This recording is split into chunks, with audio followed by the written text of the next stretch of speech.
Right, in this video, we are going to focus on menstrual cycle as well as the roles of hormones in it. When we discuss menstrual cycle, it actually involves two main aspects. Number one is that the production of the secondary oocyte and also the events of the walls, the endometrial walls. So there is thickening of these endometrial wall throughout one cycle. So in this cycle, the endometrium will become soft, thick, and also rich with blood vessels, which serves to prepare the endometrium for possibility of embryo implantation if there is fertilization. But kalau tidak ada fertilization, what will happen is that the secondary oocyte will die, okay, and then the endometrial wall will shed, yang kita sebut sebagai datang haid.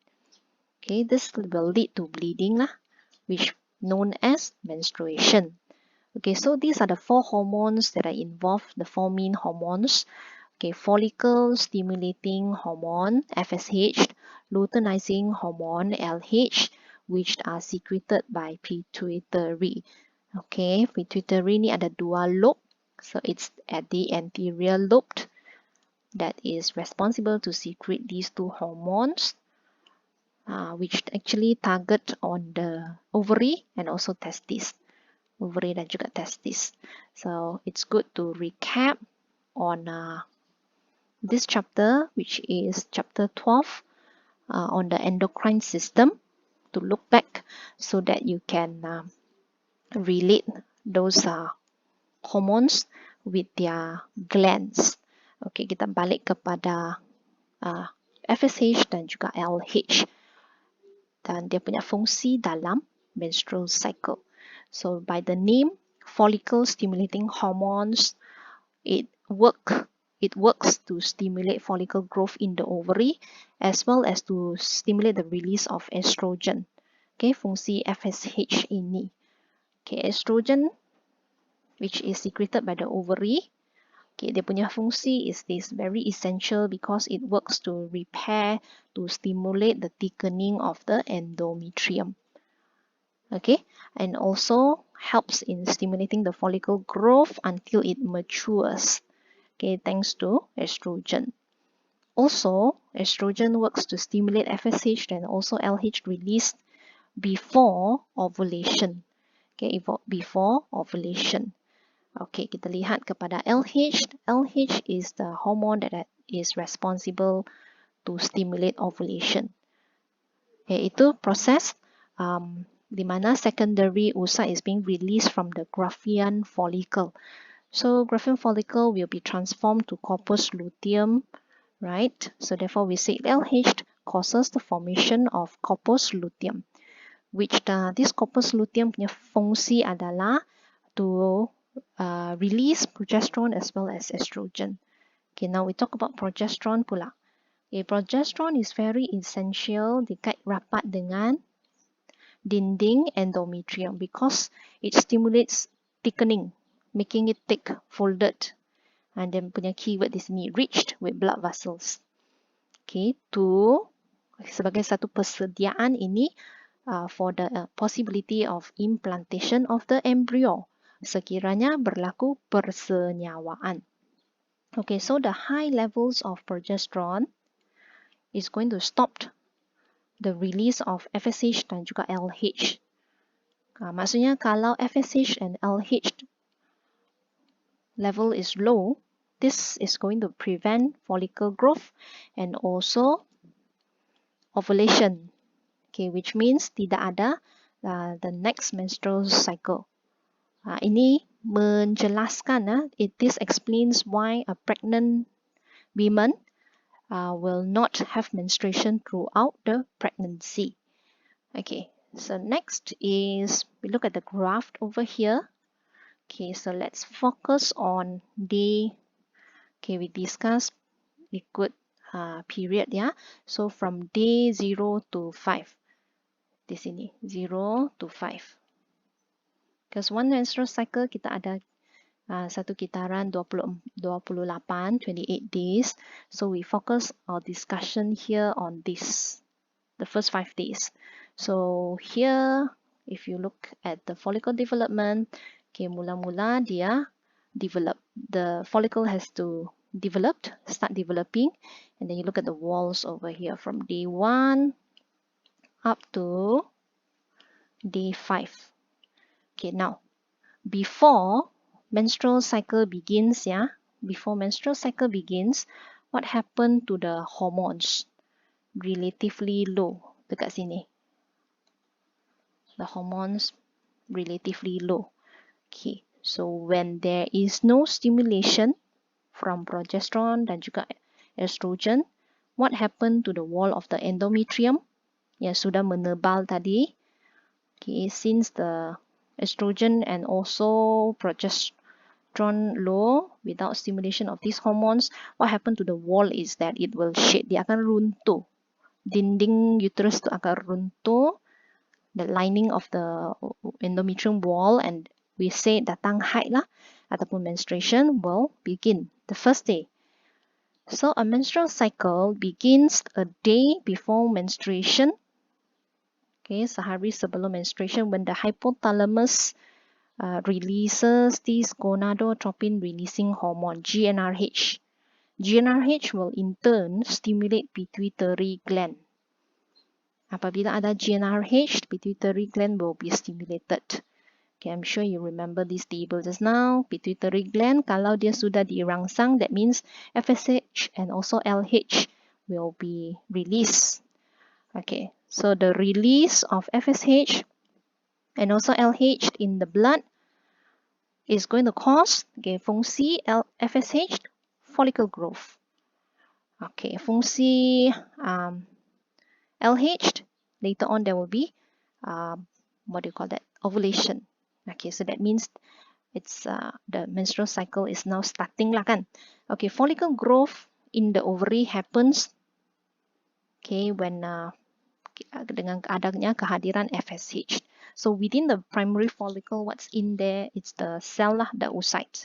Oocyte continue to grow, and then from primary oocyte into the secondary oocyte, and it is contained within the Graafian follicle ini. Sel itu ada dalam Graafian follicle. So these growing follicles release of estrogen. These growing follicles, which estrogen ini encourages follicle maturation and also endometrial wall repair. Okay, look back. Mungkin kita sudah lupa. Okay, repair and also the growth of the follicles until it matures. So that's the role of estrogen. Okay, go back to this one.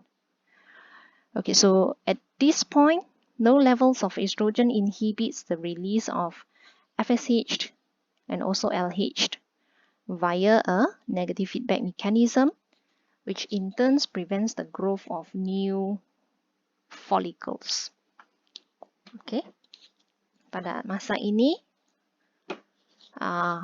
preventing the growth of new follicles. But then estrogen level rises and peaks on day 12.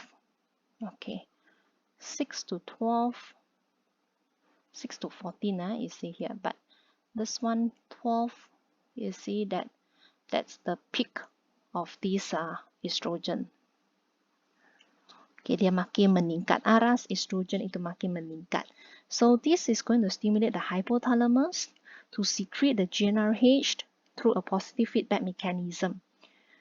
Kalau GnRH tinggi, so that means it's going to stimulate the pituitary gland to secrete more of this FSH and also LH lah.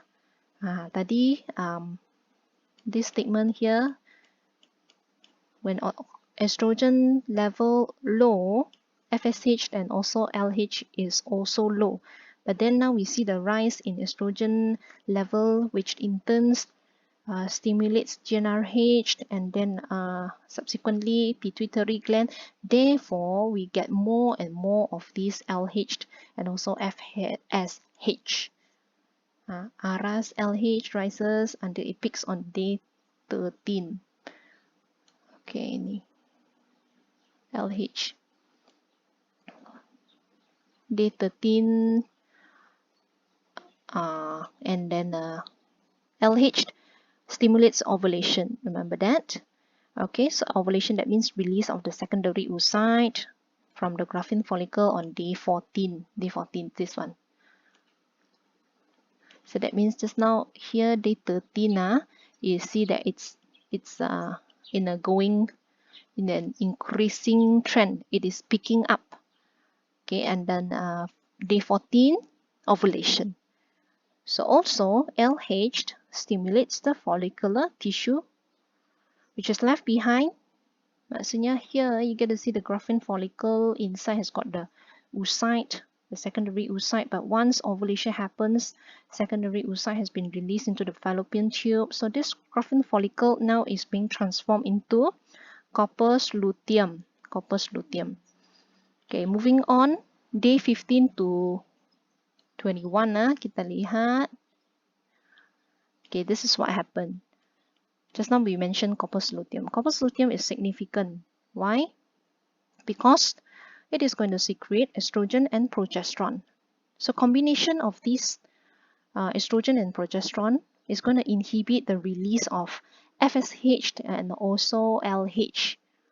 Okay, di mana when you see estrogen and progesterone going up, increasing level, is going to inhibit FSH and also LH and also FSH released from the hypothalamus through a negative feedback mechanism so as to stop the growth of a new follicle. That means kita tidak mahu ada development of ataupun growth of new follicle. Okay. So progesterone, you can see that it is going up, increasing manner. So it's going to stimulate endometrial wall thickening, further thickening. So you see, enriching it with blood vessels. Okay, so in preparation for the embryo implantation in the event that fertilization takes place lah. Okay, so the last range here of days that we're going to discuss, day 22 to day 28, is that are the two possibilities. If fertilization does not take place, what happen is that LH ini akan, the decreasing levels of LH is going to cause the corpus luteum to degenerate. Without corpus luteum means estrogen and also progesterone level will be reduced as well. Dia akan kurang juga, akan menurun. So without stimulation from estrogen and progesterone, that means the wall is going to shed lah. Okay, and we say menstruation will begin. A new cycle, menstrual cycle. So this low level of progesterone and also estrogen, okay, you see it's going down, will no longer inhibit the hypothalamus and also the pituitary gland. No longer inhibit it. So that means this GnRH will be secreted again to stimulate the secretion of FSH and LH.